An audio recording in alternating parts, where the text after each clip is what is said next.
A young prince becomes a king in the mud and blood of northern France. One battle turns a desperate march into a famous victory, and a moment that has echoed through history and art for 6 centuries. This is the story of Henry V, the campaign of 1415, and the real events behind the film The King. Netflix's The King borrows mood and moments from Shakespeare and modern war films. It gives us a haunted, reluctant ruler and a brutal, visceral battlefield. But the movie is not a history lecture. In this video, we'll use the film as a lens, separating dramatic invention from the hard facts, and asking, what really happened at Agincourt, and why did England win that day? To understand Agincourt, you need the long shadow of the 100 Years' War.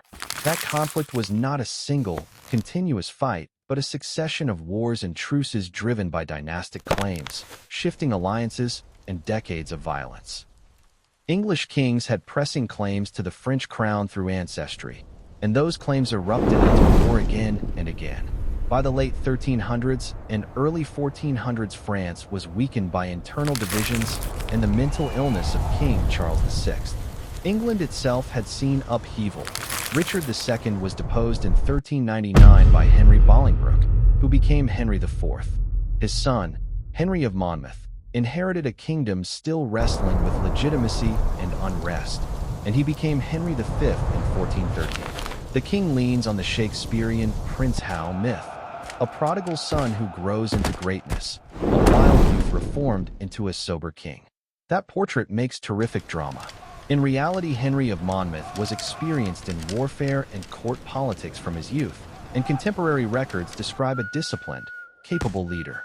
The famous Falstaff figure is a literary device, a composite used to dramatize Henry's transformation.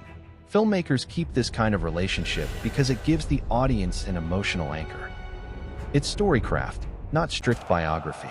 Henry's 1415 campaign began with a pragmatic objective: assert power, pressure the French, and capture strategic ports. In August, he laid siege to Harfleur, a port on the Seine. The siege took time and cost men. Disease and exhaustion ravaged the ranks. By the time Harfleur fell, the English army was smaller and weaker than the king had planned. Rather than risk a prolonged campaign, Henry decided to march his army to the safety of English-held Calais. That decision, a forced march across hostile territory with a tired army, set the stage for what followed. October 25, 1415, Agincourt. The site and the outcome have become almost mythic, a beaten English force defeating a far larger French host. The exact numbers are debated by historians. Many modern estimates place the English at somewhere between 6,000 and 9,000 men. French numbers are variously estimated from 12,000 to well over 20,000. Whatever the totals, the English were outnumbered.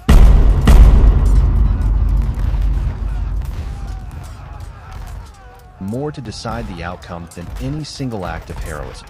Henry deployed his forces on a narrow piece of ground flanked by woods, which limited the French ability to use their numbers effectively. Heavy rain in the days before the battle turned the fields into mud. The English put sharpened stakes in front of the archers to break cavalry charges. The French plan, a series of mounted and armored assaults followed by dense infantry pushes, ran straight into a lethal combination: mud, narrow lanes, and a storm of English arrows.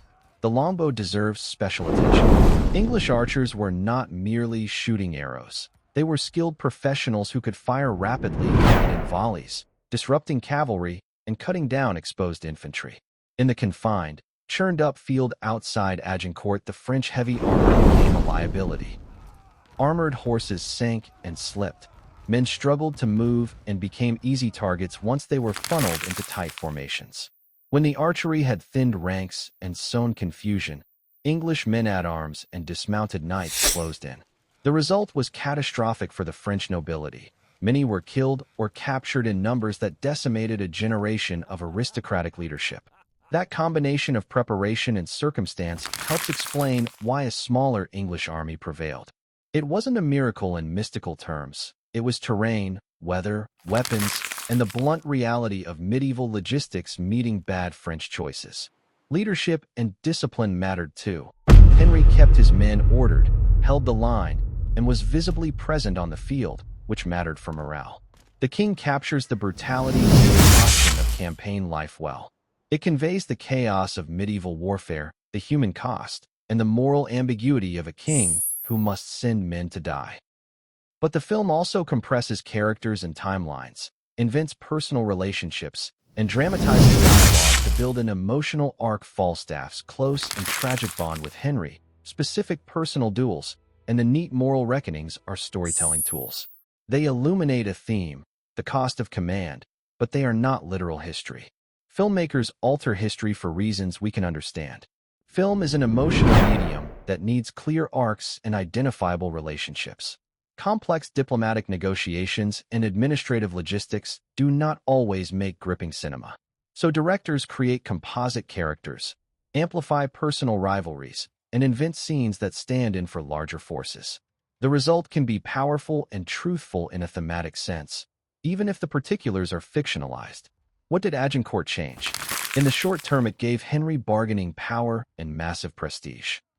5 years later, the Treaty of Troyes in 1420 recognized Henry as heir to the French throne and arranged his marriage to Catherine of Valois, daughter of Charles VI. For a moment, it looked as if the English crown might indeed rule France. But that success proved fragile. Henry V died in August 1422 at the age of 35. His son, Henry VI, was born in December 1421 and was an infant when his father died. An infant king cannot hold conquered territory forever. Over the next decades, the French rallied, notably under the inspiration of Joan of Arc in 1429, and by 1453 the English had lost almost all their continental possessions.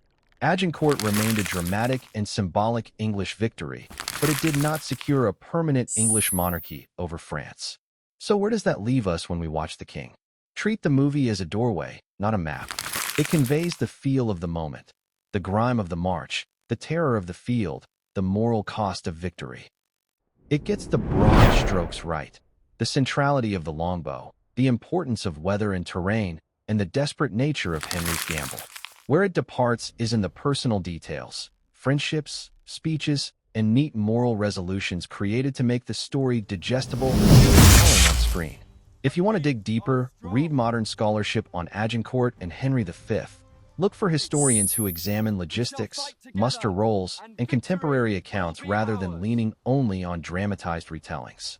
Those sources reveal how the day unfolded as a messy collision of competence, contingency, and catastrophe. History often sounds like a list of dates, but it is also the sound of choices made on mud-slick ground by tired men and the consequences those choices left behind. Agincourt is one of those moments where weather, weaponry, leadership, and luck converge to produce a result far larger than the immediate battle. Films like The King help us feel that convergence. The hard work of historians helps us understand how and why it happened. If this look behind the movie sparked questions, tell me which scene you want me to unpack next: a character, a battle, or a historical claim. Check the description for recommended books and articles, and if you found this useful, like and subscribe for more history explained through film and story. Thanks for listening, and thanks for asking what really happened when the echoes of the past reach us through the stories we tell.